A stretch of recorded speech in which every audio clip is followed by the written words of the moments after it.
ఒకరోజు పనమ్మాయి, అమ్మగారు నేను 4 రోజులు పనికి రావటం లేదండి, పని మీరే చేసుకోవాలి. ఎందుకే నువ్వు 4 రోజులు పనికి రాంది? అమ్మగారు నేను తిరుపతి వెళ్తున్నానండి దర్శనానికి.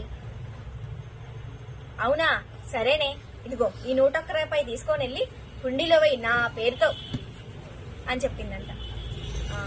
సరే అమ్మగారు అని తన అమ్మగారు ఇచ్చిన డబ్బులు తీసుకొని తన ఇంటికి వెళ్ళి భర్తని పిల్లల్ని అందరినీ సముదాయించుకొని వాళ్ళకి బాక్స్ కట్టేసుకొని తీసుకొని వెళ్ళిందంట. తీరా రైల్వే స్టేషన్కి వెళ్ళిన తర్వాత ట్రైను గంట లేట్ అని తెలిసిందంట. అయ్యో ట్రైన్ ఇంకా గంట లేటా అని రైల్వే స్టేషన్ లో తను కూర్చొని ఉందంట. అయితే తనకి బాగా ఆకలి వేస్తుందంట. పిల్లలందరూ తినేశారు, మిగిలింది తను చేసుకున్నది సాయంత్రాన్ని తినడానికి బాక్స్ లో కట్టుకుంది. ఇప్పుడు తను తినేసేస్తే ఎక్కడ సాయంత్రానికి పిల్లలకి భర్తకి సరిపోదా, ఇప్పుడు తింటే మళ్ళీ సాయంత్రం ఆకలేస్తుంది, సరే కొంచెంసేపేగా ఉంది అని ఆలోచించుకుంటూ కూర్చుందంట.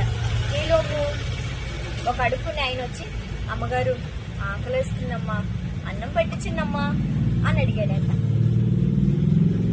అయ్యో నా దగ్గర డబ్బులు లేవే ఇప్పుడు తనకి పెట్టించడానికి, అయినా ఇది ఇద్దామంటే సాయంత్రం నా పిల్లలకి సరిపోదేమో అని అనుకొని, సరే అమ్మగారు నాకు డబ్బులు ఇచ్చారు కదా, ఆ డబ్బుల్లో తనకి పెట్టిద్దాము, అమ్మగారికి తెలుస్తుందా ఏంటి నేను తనకి ఇప్పించాను అని అనుకుందంట.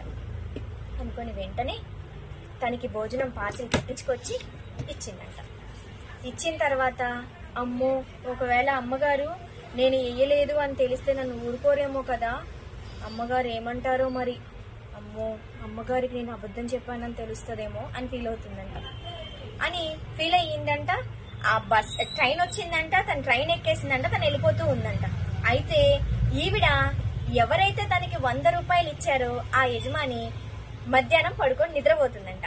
నిద్రపోతుంటే వెంకటేశ్వర స్వామి కల్లోకి వచ్చి, నువ్వు నాకు పంపించిన 101 రూపాయి నాకు ముట్టాయి అని చెప్పాడంట. వెంటనే ఉలిక్కిపడి లేచిపోయి, అయ్యయ్యో ఇది ఇప్పుడేగా వెళ్ళింది, ఇది వెళ్ళి ఒక 2 గంటలు అవుతుందేమో 3 గంటలు అయిద్దేమో అంతే, అదేంటి దేవుడు అప్పుడే నాకు కళ్ళలోకి నువ్వు ఇచ్చిన డబ్బులు 101 రూపాయి నాకు ముట్టాయి అని చెప్పని అంటాడు, అసలు దీనికి ఫోన్ చేద్దాం అని ఫోన్ చేసిందంట. ఏంటే ఎక్కడ దాకా వెళ్ళారు, ఎక్కడున్నారు అని. అమ్మగారు ట్రైన్ లో ఉన్నామమ్మా, వెళ్తున్నాము అని. మరి అదేంటే నాకు ఇచ్చిన డబ్బులు నేను వెంకటేశ్వర స్వామి నా కల్లోకి వచ్చి చెప్పాడు అంటే, అమ్మగారు ఇలాగా రైల్వే స్టేషన్ లో ఒక అతను అడుక్కుంటూ ఉంటే ఆకలేస్తుంది అని అంటే ఆ డబ్బులతో నేను అతనికి